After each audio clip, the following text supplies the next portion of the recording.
evidence that proves that the judge is in on it, along with the attorneys, because I've been collecting evidence.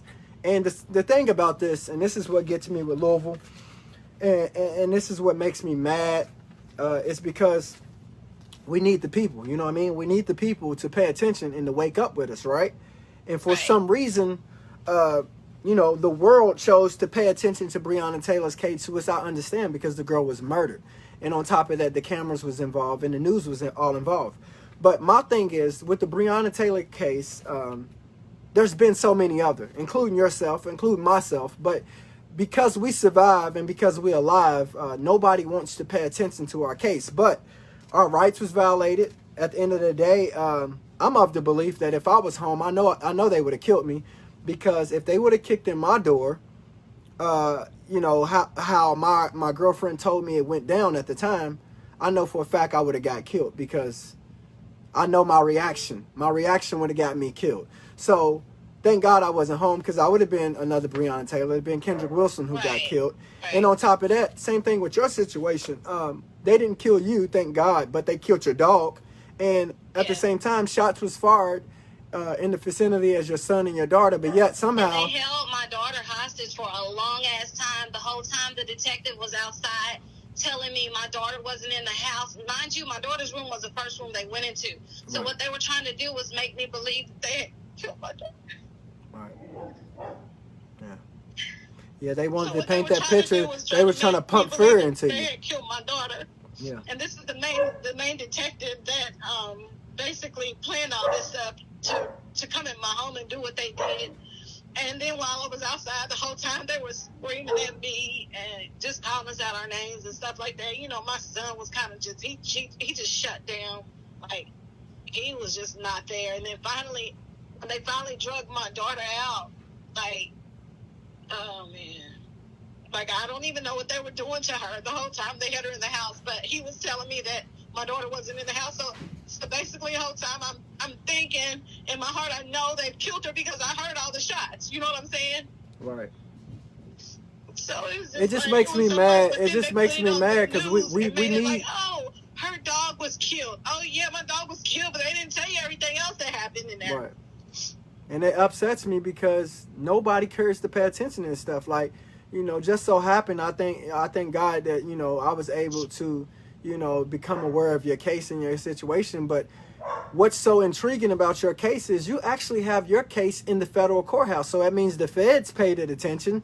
The feds is giving your case attention, but yet the city of Louisville and the people and the civilians are not saying anything. And I'm sure your husband had friends. I'm sure your husband was known, and nobody's saying anything about any of this stuff. Mm-hmm. Because he had a past from 20 years ago. Like, he hadn't even had a traffic ticket since he had caught his case, like, back in the late 90s, early 2000s, and did his time and got out and just changed his life. And, you know, I guess they figured he was the same little, what they call gang banger from Victory Park from 20 years ago. So we know we're going to go in here. I don't know why, because he didn't even have any drugs. He had, like, a petty weed charge when he was, like, a kid, like 18 or something like that.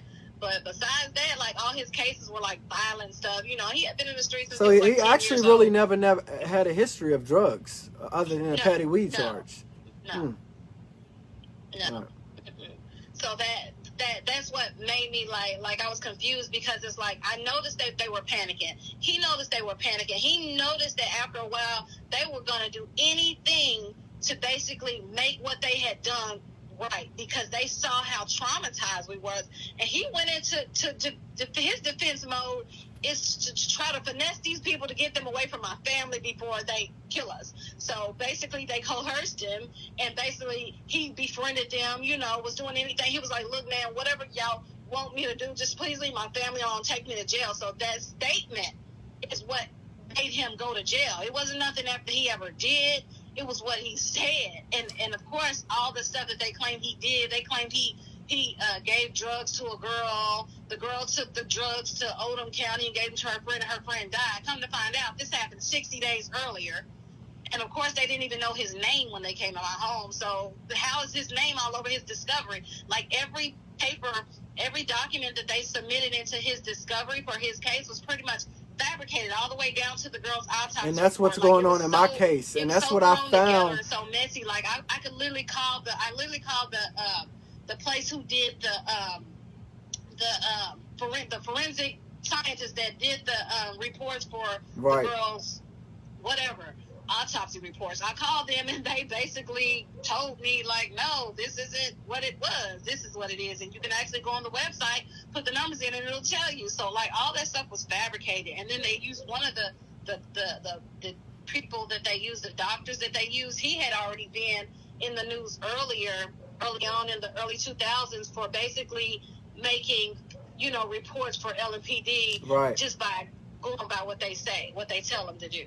And see, that's what I found out to be alarming, is the fact that my case, your case, Breonna Taylor's case, they got so many similarities. But more importantly, with me and you and Breonna Taylor's case is, allegedly, there was a large amount of money at our house. You got to think, see, me and you was business owners. Right. Breonna Taylor, you're supposed to be holding money for, you know, her ex-boyfriend. So I think what people need to understand is, with these fake search warrants, you know, they're coming off like they're search warrants and they're turning them into, okay, citations or whatever. But at the end of the day, what they're really trying to do is rob us. They're coming to our house to steal our money. What they did was armed robbery at both of our homes. What they did was armed robbery and attempted murder. Like, I could just name so many charges, like, just racking up. But it's like, literally, when I think of LMPD, all I think about are terrorists. Like, right. I have a family full of police officers, you know what I'm saying? And it's like, I'm scared to be around half of them. Right. Like, it's just, like, the PTSD and all this stuff, it's just bad. Like, I know it sounds crazy because it's been since 2017, but, like, I'm like... I can only imagine, because, you know, sometimes I sit around and I say, should I be scared? And you know what? I could easily get scared, but I'm so fearless. But I understand, like a normal person, like there's something that's not normal about myself, and that's not necessarily a good thing or a bad thing, but there's something about me that don't allow me to be scared of anything. But I completely understand somebody like yourself, especially the fact that they took your husband from you. They already done killed your dog. I can only imagine how scared you are. I can only imagine, especially knowing that you know the truth, and they know you know the truth. They know the truth. They know what I know. They know that I'm not lying, and they know I can prove it, because everything that I have are certified letters from the court telling them basically that every single one of this man's cases are connected to this citation that was hidden in the archives building, dated for 2 years earlier. I have that in writing from the clerk of courts. Right. All right.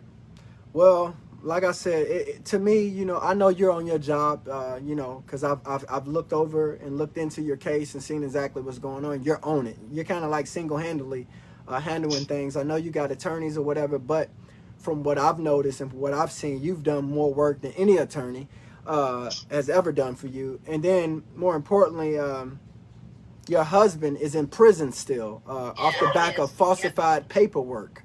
So, you know, the thing that I'm trying to get out there, and, you know, not to, you know, be all in your business and not to have you put your stuff all over the internet, but we need them, because the people of Louisville need to be aware of what's going on. Like, Breonna Taylor's dead, okay? And this stuff happened to her. But there's somebody who is alive, and this same stuff happened to them. And he's in prison. Right. He's in prison. I'm going to tell you how he got there.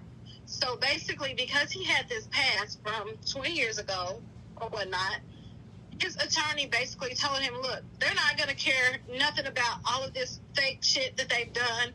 They're going to get an all-white jury to come in, and they're going to get a bunch of people who do drugs, and they're going to come in, and they're going to point at you and say, he sold me drugs. So you need to take this plea, because if you don't take this plea, mind you, this is the same attorney that has told me that they're going to, if you don't stop, LMPD is going to fucking kill you. So hold on, wait. Somebody on the live is asking, who is the attorney? Rob Eggers. Rob Eggers. The people's champ. The people's champ, Rob Haqq. So let me ask you this. Do you feel like Rob Haqq, now you're speaking on Rob Haqq, do you feel like he did a good job or a bad job with your situation? He did us a disservice, because he can't say he didn't know, because from day one I had told him all of this information, but I guess he thought I was just like some little over dramatic girlfriend or whatnot. And I was telling, I guess because so much happened, he couldn't believe it.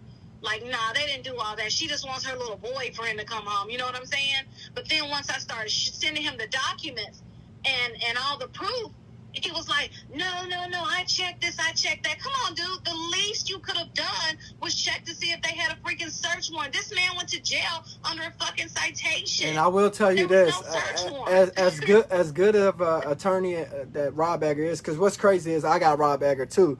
But the crazy thing about Rob, I will say this, he struggled with my search warrant situation. Even today, he did not get me the answers that I needed on my search warrant. I did. I had to do all that ripping and running on my own, and I finally got some answers today. But for some reason, when it comes to search warrants and paperwork and proving whether they're real, Rob Egger struggles with that. And I find that to me, because he's got so many cases. Like, if you go in his office, he has cases like stacked to the ceiling. And like, this man was so mad at me. Like, literally, my mother-in-law went into his office one day to show him this video footage of me in court in Judge Berkman's courtroom 2 years later, almost arguing with the prosecutor that was in my husband's case. Right. Now, he was supposed to, from what I understand, he should have reported that to the federal court, that he had this altercation with me in this lower court. But he came in there and did all this, and we got it on tape. So of course they took the video footage. His parents took the video footage to his lawyer, and the lawyer was in there he was screaming and jumping around and just going crazy. Like, he was so mad at me, he was screaming at me even at the day of his final sentencing, because I was in the hallway going off on him like, why are you doing this? Rob Egger was screaming at you? Yeah, we was going at it. We were going back and forth because he knew that I wasn't lying. And then you said he told you he told you that you're gonna get killed. He told me his exact words is, they're gonna fucking kill you. So Rob Egger found out that you found out that the search warrants was fake.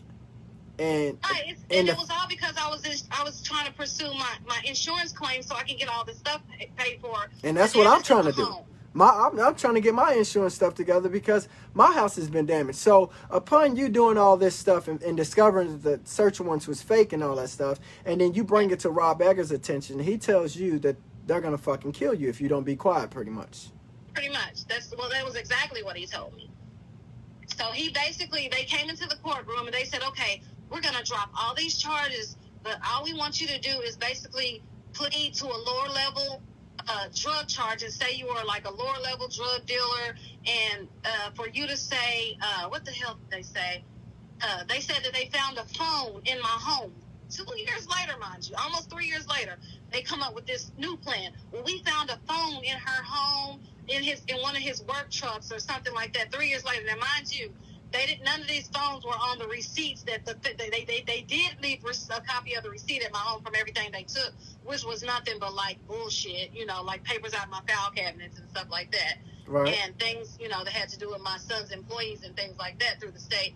So they basically said, we found a phone in one of his trucks. So look, I go looking through his discovery and I find these search warrants that have an application for a sealing for these 2 phones, correct?